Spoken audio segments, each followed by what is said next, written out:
우리의 영원한 목자가 되시는 살아계신 하나님 아버지, 오늘도 연약하고 부족하며 우리의 갈 길을 우리가 다 알지 못한, 우리는 다 양 같아서 우리가 원하고 바라는 우리의 욕심과 욕망대로 살아갈 수밖에 없는 그런 저희들, 목자 되신 주님 앞에 나왔습니다. 하나님, 늘 언제나 의의 길로 맑은 시냇가로 인도하시는 그 주님의 그 신실한 인도하심을 오늘 하루도 누릴 수 있도록 주님 은혜를 더하여 주시옵소서.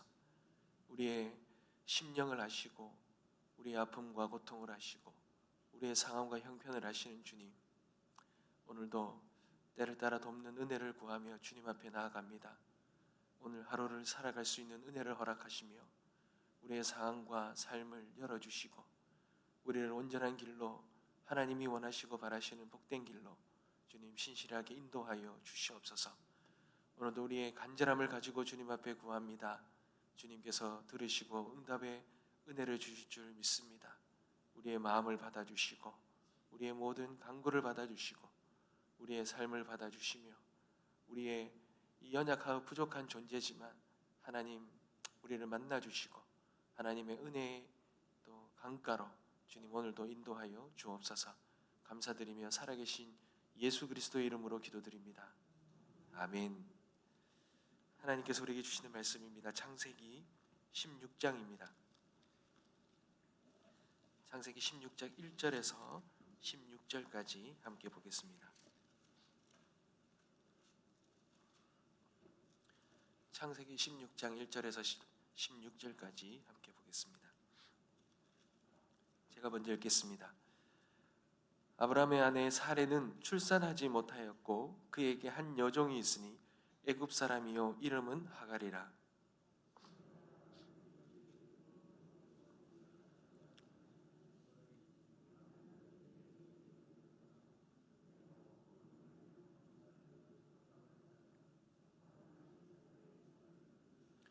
아브라함의 아내 사레가 그 여종 애굽 사람 하갈을 데려다가 그 남편 아브라함에게 첩으로 준 때는 아브라함이 가나안 땅에 거주한 지 10년 후였더라.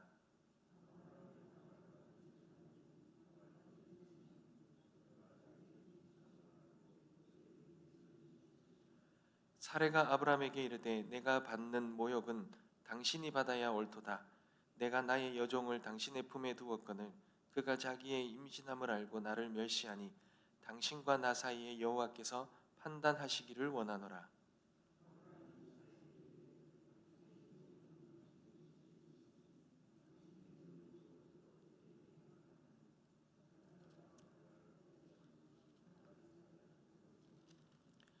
여호와의 사자가 광야의 샘물 곁 곧 술길 샘 곁에서 그를 만나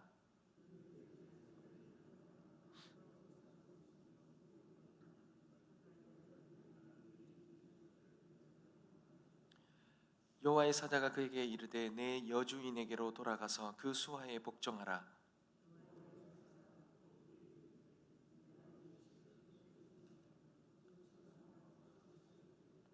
여호와의 사자가 또 그에게 이르되 내가 임신하였은즉 아들을 낳으리니 그 이름을 이스마엘이라 하라. 이는 여호와께서 내 고통을 들으셨음이니라.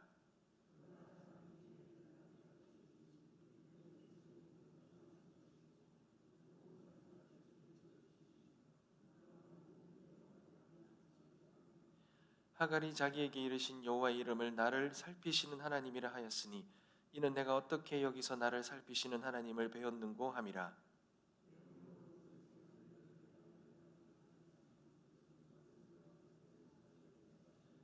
하갈이 아브라함의 아들을 낳음에 아브라함이 하갈이 낳은 그 아들을 이름하여 이스마엘이라 하였더라. 하갈이 아브라함에게 이스마엘을 낳았을 때에 아브라함이 86세였더라. 아멘. 사랑하는 성도 여러분, 오늘 본문은 하나님의 약속을 기다리다가 이 지친 이 아브라함과 사레가 인간적인 방법을 씁니다. 당시에 이 관습이었죠. 아이가 없을 때 대리모를 통하여서 출산하는 이 관습법을 가지고 그렇게 인간적인 방법을 동원하였다가 둘 사이에 불화가 생깁니다. 결국은 그렇게 해서 임신했는데 임신한 이 하갈과 또 사레가 불화가 생기면서 결국은 이 하갈이 임신한 몸으로 이제 광야로 도망치게 되죠. 그때에 하나님의 사자를 통하여서 이 도망친 하갈을 만나는 그 내용입니다. 여러분, 이 내용은 너무나도 우리가 잘 아는 내용이지요. 이 내용의 결과가 오늘날까지도 그 민족의 비극으로, 현실의 문제로 오늘도 우리가 겪고 있기 때문에 이 모든 이야기들을 우리가 너무 잘 압니다. 근데 이 이야기의 이 시작점이 어떻게 되었느냐? 하나님의 약속을 기다리지 못했던 인간의 그 조급함과 믿음 없는 모습이 오늘날에까지 이 엄청난 이 비극적인 그런 어려움으로 우리들에게 있다는 것을 우리는 볼 수 있습니다. 사랑하는 성도 여러분, 오늘 이 본문을 통해서 우리가 붙들어야 될 중심적인 메시지가 무엇입니까? 여러분, 우리의 노력으로 만든 이스마엘은요, 하나님의 약속이 아니라 인간의 노력으로 만들어내려고 했죠. 구원을 만들어내려고 했죠. 그러니 우리의 노력으로 만든 이스마엘이라는 것은 결코 우리를 구원할 수 없다라는 것. 우리의 인생의 진정한 구원은 예수 그리스도께 있다는 것. 예수 그리스도만이 우리의 유일한 하나님이시다, 우리의 구원자이시다는 것을 우리는 약속을 통하여서만이 우리는 온전한 구원을 얻을 수 있는 존재라는 것을 우리는 다시 한번 알 수 있습니다. 사랑하는 성도 여러분, 오늘 본문의 배경을 보면 이 아브라함이 가나안에 들어간 지 10년이 지난 시점입니다. 하나님이 아브라함에게 자녀를 주시겠다고 약속했지만 현실은 어떻습니까? 사레의 태는 닫혀 있고요, 아브라함은 점점 늙어가고 있습니다. 그러니 이 아브라함과 사레의 마음에 드는 생각이 당연히 하나님이 약속을 잊으신 건 아닐까, 그런 생각이 들죠. 근데 오늘 본문에 보면 참 특이한 것은 사레가 생각하는 것은 우리가 하나님의 도와드릴까 이렇게 생각한다는 거예요. 여러분, 어떻게 보면 우리의 인간의 욕심과 욕망이, 조급함이 좋은 명분을 만들어내는 거죠. 하나님이 이루어 가시는 그 일들에 이렇게 도와드리면 어떨까라는 생각을 하는데 그것이 인간의 조급함과 욕망일 때가 많다는 겁니다. 그런데 그것이 비극의 결과를 가져오는, 결과를 초래한다는 거죠. 여러분, 사레는 당시 고대 근동의 관습이었던 이 하갈을 첩으로 이어서 이 대를 잇게 합니다. 당시의 문화로서는 합리적인 선택이었습니다. 아브라함도 이에 동의하잖아요. 그런데 이것은 믿음의 선택이 아니라는 거예요. 현실적인 타협이었다는 것입니다. 그런데 이 결과가 뭡니까? 믿음으로 행한 것이 아니라 현실적인 타협의 결과는 평안이 아니라 전쟁이었습니다. 임신한 하갈은 이 주인을 멸시하죠. 그러자 사레는 이 종을 또 학대합니다. 그리고 그 사이에서 아브라함은 방관하고요. 전쟁인 거죠, 전쟁. 그러네 그 사이에서 하갈이 견디다 못해서 이제 광야로 도망치게 되는 거죠. 여러분, 오늘 우리가 주목해야 될 부분은 이 광야입니다, 광야. 여러분, 16장 13절을 한번 보십시오. 하갈이 자기에게 이르신 여호와의 이름을 나를 살피시는 하나님이라 하였으니 이는 내가 어떻게 여기서 나를 살피시는 하나님을 배웠는고 함이라, 이러죠. 여러분, 하갈이 만난 하나님은 어떤 하나님입니까? 여러분, 하갈은 지금 숲길, 즉 애굽으로 가는 국경의 길목에 있습니다. 그녀의 상황은 너무 억울하죠. 주인의 명령에 따랐을 뿐인데 그는 학대를 받았고 지금은 도망자 신세가 되었습니다. 이 태중에는 아이가 있는데 그렇게 광야의 도망자 신세로 어떻게 보면 인생이 끝난 겁니다. 아무도 그녀를 주목하지 않지요. 아브라함조차도 그녀를 찾지 않습니다. 그런데 여러분, 이런 여인에게 이 황량한 광야 샘물 곁에 여호와의 사자가 찾아와 그녀를 부르잖아요. 8절에 보면 사례의 여종 하가라 내가 어디서 왔으며 어디로 가느냐 그러죠. 여러분 하나님이 모르시겠습니까? 아시죠? 아시는데도 지금 이렇게 부르는 것은 하갈의 존재를 확인시켜 주는 겁니다. 아브라함의 집에서 그저 몸종으로 그냥 대리 출산하는 그런 도구였을지는 몰라도 하나님 앞에서는 이름을 가진 존귀한 인격체라는 것, 하나님이 선포해 주시는 것입니다. 사랑하는 성도 여러분, 이 하갈은요 타인의 잘못으로 인해서 비록 그의 인생이 광야에 버려지는 그런 존재가 되었습니다. 사람들에게는 그냥 한낱 아이를 출산하는 도구로 여겨졌고 그렇게 내버려졌습니다. 그런데 여러분 그런 인생도 하나님이 기억하신다는 거예요. 그 인생이 어디로 와서 어디로 가는지, 그 눈물 젖은 억울한 그 비참한 인생의 발걸음을 하나님께서 잊지 않고 다 기억하신다. 여러분 그 은혜를 우리는 하갈을 통해서 볼 수 있는 것입니다. 그런데 또한 하나님은 이 하갈이 어떤 하나님이십니까? 여러분 본문에 보면 엘로히라고 말하죠. 엘로히. 로이라는 말은 엘이라는 말은 하나님이고 로이라는 말은 본다라는 뜻입니다. 근데 이 본다라는 뜻에는 목자라는 뜻도 함께 있습니다. 그러니 감시자로 보는 것이 아니라 목자가 양을 살피듯이 애정어린 눈으로 그렇게 지켜보신다, 본다라는 뜻이 있습니다. 그러니 여러분 하갈은 우리는 그냥 오해를 잘하잖아요. 우리가 잘 살고 뭔가 의롭고 온전하고 성공하고 그래야만 하나님 보신다 생각하지만 오늘 본문에서 보면 하나님은 하갈은 믿음의 조상도 아니잖아요. 약속의 그건 선택받은 그런 자도 아니잖아요. 이방 여인이잖아요. 도망자이지 않습니까? 어쩌면 가장 비참하고 실패한 그런 존재였고 그런 상황인데도 하나님은 그를 찾아가십니다.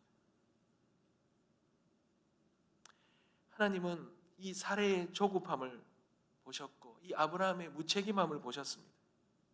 근데 그 무엇보다도 이 하갈의 고통을 보고 계신다는 거예요. 여러분 이것이 복음이죠. 우리가 실패하고 실수하고 우리가 엉망으로 만들어버렸던 우리의 삶에도 하나님은 찾아오신다는 거예요. 사랑하는 성도 여러분, 하나님은 우리의 존재를 너무나도 잘 아시고 사랑하십니다. 우리가 얼마나 억울하고 얼마나 실수투성이고 얼마나 실패자고 그리고 얼마나 어렵고 곤란한 상황 가운데 있는지를 아신다라는 거예요. 그런 우리를 보시는, 바라보시는 그런 하나님, 찾아오시는 하나님, 그 하나님을 우리는 하갈을 통해서 알 수 있다는 것입니다. 또한 하갈에게 하나님은 어떤 하나님입니까? 여러분 하나님이 하갈을 찾아오셔서 여러분 9절 한번 보십시오. 내 여주인에게로 돌아가라 그러죠. 그 수하에 복종하라 그럽니다. 여러분 기껏 도망쳐 왔는데 다시 지옥 같은 곳으로 돌아가라 하니 하갈의 입장에서는 다시 학대받는 그런 상황으로 밀어넣는 것 같지 않겠습니까? 자신이 생각할 때는 도망치는 것만이 해결되는 거라 생각했는데 그게 아니라는 거예요. 그리고 하나님은 다시 돌아가라고 하면서 약속을 주시는데 내 씨를 크게 번성하게 하겠다 이를 말합니다. 빈손으로 돌아가지 않게 하십니다. 약속을 들고 돌아가게 하십니다. 상황은 변하지 않았어요. 사례는 여전히 아마 하갈이 돌아가면 까칠하게 대하면서 여전히 어렵게 할 것입니다. 근데 문제는요, 하갈이 바뀐 거예요.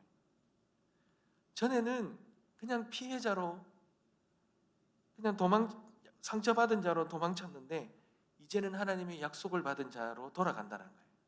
하나님이 나를 보고 계신다는 이 확신을 가지고 나가는 거예요. 여러분 이것이 중요한 것은 하나님의 약속을 붙들고 하나님이 나를 보고 계신다는 것을 우리가 믿으면요, 우리 마음속에 확신이 생기잖아요. 견뎌낼 힘이 생기잖아요. 여러분 이것이 중요한 것입니다. 우리의 삶도 마찬가지입니다. 우리가 기도 생활을 하고 그렇게 현실을 갔을 때에도 여전히 상황은 바뀌지 않을 수 있습니다. 경제적인 어려움은 그대로일 수 있고 질병의 아픔은 여전할 수 있습니다. 관계는 엉망이 될 된 상태고 그대로 있을 수 있습니다. 그런데 여러분, 그 순간에서 우리가 하나님 만나면 우리 안에 어떤 게 있습니까? 하나님 말씀이 우리 가운데 심겨지면 우리 안에 어떤 변화가 일어납니까? 버틸 힘이 생기잖아요. 이겨낼 수 있는 이 담대함이 생기잖아요. 사랑하는 성도 여러분, 우리 주님 앞에 아무리 실패한 인생이라도, 아무리 상처받은 인생이라도 주님은 우리를 포기하지 아니하시고, 주님은 우리의 존재를 아시고, 주님은 우리를 찾아오셔서 우리의 하나님이 되어주신다는 거예요. 우리의 모든 실패를 덮으시고 광야 같은 내 마음에 생수를 주시고 우리에게 소망, 약속과 소망을 주시는 분, 그분이 우리 주님이시라. 사랑하는 성도 여러분, 그 은혜를 누리게 되시길 간절히 소망합니다. 그럴 때 오늘 이 말씀을 붙들고 우리가 결단하며 나아가야 될 것이 있습니다. 첫 번째가요, 여러분, 인간적인 방법은 내려놔야 됩니다. 그리고 하나님의 때를 기다리십시오. 사례처럼 내 계획, 내 타이밍, 내 상식, 문화, 관습, 그거 끌어들이는 순간에요, 우리가 속한 모든 것이 불화가 시작될 수 있습니다. 지금 당장 응답이 없어도 하나님의 침묵까지도 여러분 신뢰하십시오. 조급함은 불신앙입니다. 하나님은 반드시 하나님의 타이밍에 역사하실 것입니다. 그러니 기다림도 믿음이라는 거 여러분 잊지 마시기 바랍니다. 그리고 두 번째로는 어떠한 고통의 현장에서도 여러분 도망치지 마십시오. 엘로이 하나님, 나를 아시는 하나님, 나를 보시는 하나님, 그 하나님을 대면하시기 바랍니다. 관계가 힘들고 여러 가지 어렵고 상황이 힘들다고 해서 우리는 직장을 그만두고 교회를 떠나고 이 관계 안에서 벗어나기만 하면 무언가 해결될 것 같지만 여러분, 그렇지 않습니다. 그것을 떠나고 도망친다고 한들 우리가 겪어야 되고 우리가 배워야 되고 우리가 감당해야 될 것은 또 다시 우리 앞에 놓여집니다.